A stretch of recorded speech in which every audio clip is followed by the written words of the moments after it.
Hey everyone, welcome to my blog channel. So আজকে আমি চললাম ৫১তম মায়ের সতীপীঠ, আর সেটা অবস্থান হচ্ছে আমাদের পূর্ব বর্ধমান জেলার ক্ষীরগ্রাম নামক একটি গ্রামে, যেখানে মায়ের মন্দির স্থাপিত। আর মা বলতে কিন্তু মা যোগাদ্য।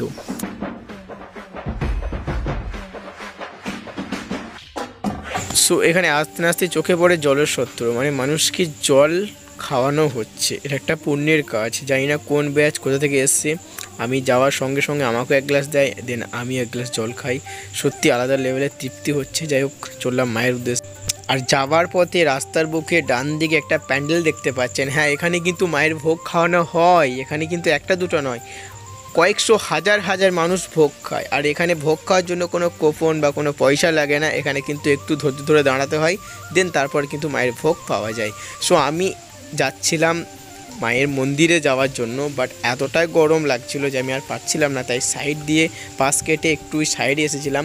আসার সাথে দেখলাম এখানে কিছু ভক্তিরা বসে আছে, কিছু পূজারীরা বসে আছে, কিছু উপসীরা বসে আছে। তারপর আমি জুম করে দেখলাম মায়ের মন্দিরটাকে কতটা ভিড়, অনেকটাই ভিড় আছে। ওখানে কিছু মানুষ স্নান করছিল, এখানে মাছ কিছু খাওয়াচ্ছিল। সো যাই হোক, এখানে কিন্তু অনেক মানুষ রেস্ট নিচ্ছে। সো তারপর আমি চলে আসি মায়ের মন্দির। আর হ্যাঁ, এটাই কিন্তু প্রবেশ পথ। এটাই হচ্ছে মা যোগাদ্যর মন্দিরে ঢোকার মেন গেট। হ্যাঁ, আর ঢোকার সাথে চোখে পড়ে পুজোর সামগ্রী কিছু বিক্রি হচ্ছিল, ডালা টাইপের। সো যাই হোক, পুজো দিতে সুবিধা হয় মানুষের ভিতর থেকে নিয়ে।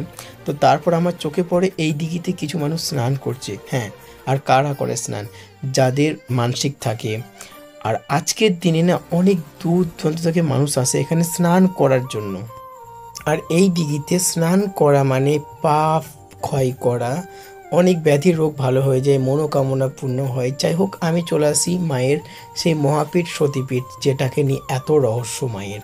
সো সেই সুরঙ্গে যেখান থেকে মা উঠে আসেন বছরে একবার। সো আমি চলে আসি সেইখানে। আর এখানে এসে দেখি বাচ্চারা কিছু খেলা করছে জল নিয়ে। আমার তো দেখি গাছ চিউড়ে উঠছিল। যাই হোক, সো আমি চাইছিলাম ওই জল মাথায় নেওয়ার। সো আমি চলে আসি, একটু মাথায় নিই। আর একটা কথা বলি, এটা কিন্তু জল না, গঙ্গা জল। এখানে কিন্তু 2.5 কোপ মেরেছিল, আর 1 কোপ মারলে কিন্তু এটা গঙ্গায় পরিণত হতো। বাট সেখানে কিন্তু ভোর হয়ে যায় আর কোকিল ডেকে দেয়। সো সেই ক্ষেত্রে এটা কিন্তু গঙ্গায় পরিণত হয় না, এটা কিন্তু আমার কাছে মা গঙ্গা। হোক, তারপর আমি চলে আসি পাশের মন্দিরটায়। আর এখানে আসার সাথে চোখে পড়ে এত সুন্দর ডেকোরেশন করেছে মায়ের মন্দিরটাকে। আর সবাই পুজো দিচ্ছিল। আমিও ভেবেছিলাম পুজো দেব, কিন্তু এতটা ভিড়, মারাত্মক লেভেলের ভিড়, আর এতটা গরম। আর এখানে পুলিশ প্রশাসন আইনের এতটা কড়া ব্যবস্থা যে পাস কাটিয়ে ঢোকা যাবে না। সো আমি পারলাম না পুজো দিতে, আমি বেরিয়ে চলে আসি। সো আসার সাথে সাথে চোখে পড়ে যে সেই মানে লাইন, এতটাই ভিড়, কিছু বলার নেই।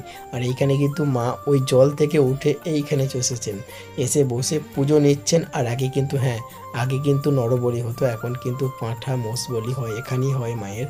সো যাই হোক, জয় মা, মায়ের যেটা ইচ্ছা সেটাই হবে। সো আমি এখানে এসে দেখি আমার মহাদেবের তিলক কাটছিলাম, সবাই কাটছিল, আমার চোখে পড়ে আর আমিও কাটি। তো সবাই মিলে একবার কমেন্টে বলো হর হর মহাদেব।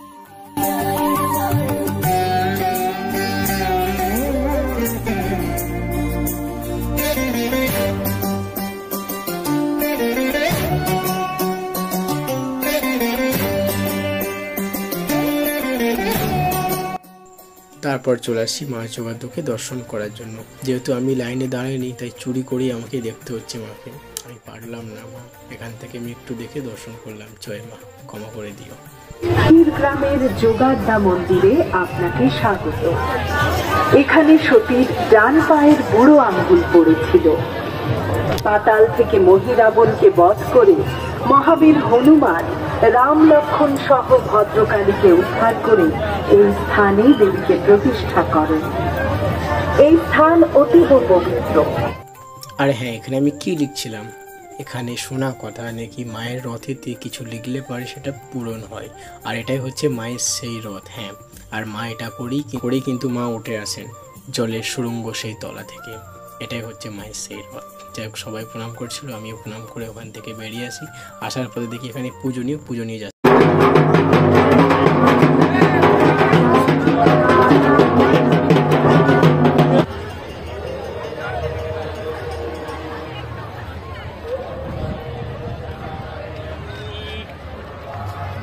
তো এরপর যাবো মায়ের ভোগ খাওয়ার জন্য, যেখানে লাইন দেখতে পাচ্ছ কি লেভেলের অবস্থা। এত গরমের মধ্যে মায়ের ভোগ খাওয়ার জন্য অনেক দূর দূর থেকে লোকজন আসে। আমিও এসেছি, চলো যাওয়া যায় ভিতরে। প্রবেশ পথ এগুলো দিয়ে প্রবেশ করা হচ্ছে, বাট মাই গড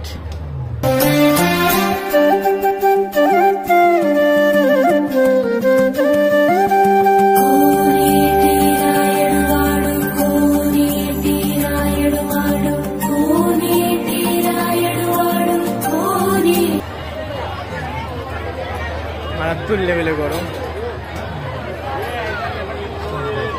এতটাই গরম যে স্নান করার মতো অবস্থা। আবার একটু ভোগ খাওয়ার জন্য সেখানে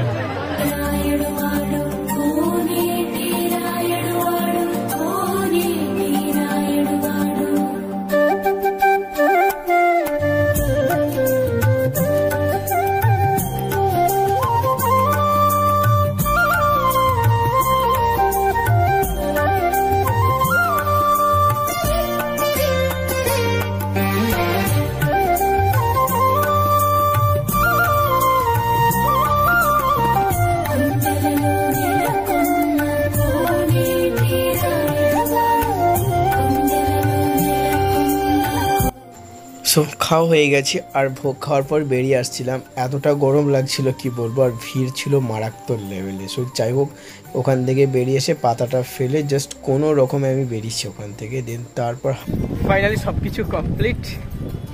সো এবার যাব বাড়ি। মায়ের ভোগ খাওয়া হয়ে গেছে, মায়ের দর্শন নেওয়া হয়ে গেছে, মেলাও ঘোরা হয়ে গেছে। দেন এবার বাড়ি। So thank you for watching my video and love you guys.